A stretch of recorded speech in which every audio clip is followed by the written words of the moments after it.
এই ছবিটা দেখেন, এতদিন খালি শুনতাম আর্জেন্টিনার ফ্যানরা কিছু হইলেই তাদের বিশ্বকাপ বের করে নিয়ে আসে, আজকে দেখলাম তাদের খেলোয়াড়রাও সেম।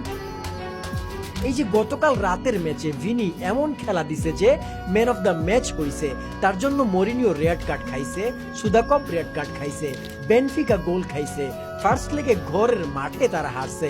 আর ম্যাচ হারার পর বেনফিকার আর্জেন্টাইন খেলোয়াড় ভিনিরে উত্তেজিত করতে গিয়া তাদের মাঠের মধ্যেই নিজের জামা হালকা উপরে তুইলা ভিনিরে নিজের বিশ্বকাপ আর কোপা আমেরিকার টেটু দেখাইতেছে। ভাবতেছে ভিনি এতে চেইতা কিছু একটা কইব আর একটা কার্ড খাইয়া সামনের ম্যাচে বাদ পড়বো, কিন্তু অতামেন্দির সেই আশায় পানি ঢেলে দিছে ভিনি।